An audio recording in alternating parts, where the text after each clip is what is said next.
কোনো দলের পক্ষ থেকে কি কোনো অভিযোগ করা হয়েছে? না, মাত্রই তো ঘটনা ঘটলেন, আমরা ঘটনাস্থলেই আছি। এখানে কোনো দলের পক্ষ থেকে কোনো অভিযোগ আমরা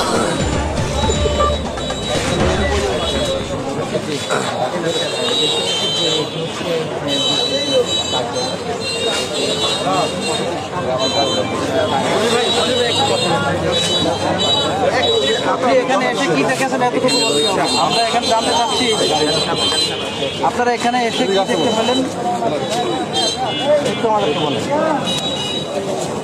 আমি তো একটা সম্মিলিত সাক্ষাৎকার দিয়েছি, এখন বিচ্ছিন্নভাবে প্রতি জনে জনে চাইলে আমি নিজেও তো আহত অবস্থায় আছি এখানে। আমাকে বেশি একটা কী করলে আমি এখন কথা বলতে আমার কষ্ট হচ্ছে এই মুহূর্তে। আমি যেটা দেখেছি এখানে বিএনপির একাংশের একটা মিছিল আসছিল, মিছিল এসে তারা বিজেপি পার্টি অফিসের সামনের দিকে আসতে, তো আমরা এখানে পুলিশ যাতে পার্টি অফিস ভাঙচুর না করতে পারে বা পার্টি অফিসে অগ্নিসংযোগ না করতে পারে তার প্রতিরোধ করার চেষ্টা করছি, দেখছি, এবং পরবর্তীতে তাদেরকে এখান থেকে সরিয়ে দেওয়া হয়েছে। আমরা শব্দ পেয়েছি, এখানে মনে হয়েছে কয়েকটি ককটেল বিস্ফোরিত হয়েছে, 2-3টি বা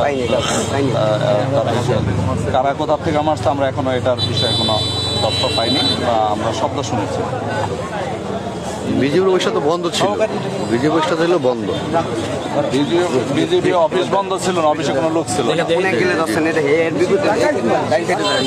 স্যার একটু তারপর এটা আপনারা তো এখানে পরিদর্শনে এসেছেন। আমরা এসেছি এসে আমরা শুনেছি যে এখানে বিশৃঙ্খলা হয়েছে, এই জন্য আমরা এসেছি ঘটনাস্থলে। আপনারাও আছেন, আমরা দেখতে পাচ্ছি যে এখানে অনেক আমাদের আইনশৃঙ্খলা বাহিনীর সদস্যরা আছেন, উপস্থিত জনতা আছে।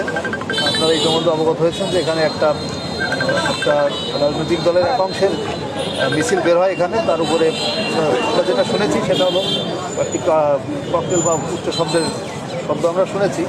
আমরা এগুলো যাচাই বাছাই করছি এবং আমরা উপযুক্ত তদন্ত সাপেক্ষে প্রমাণিত যে বিষয়গুলি আছে এগুলো আমরা নির্বাচন কমিশনকে অবহিত, যদি আচরণবিধি লঙ্ঘন হয়ে থাকে তাহলে নির্বাচন কমিশন সেই মোতাবেক ব্যবস্থা গ্রহণ করবে।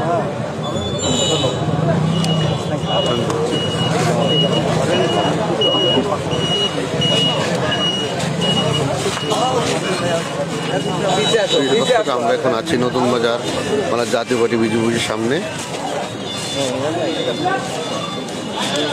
দেখে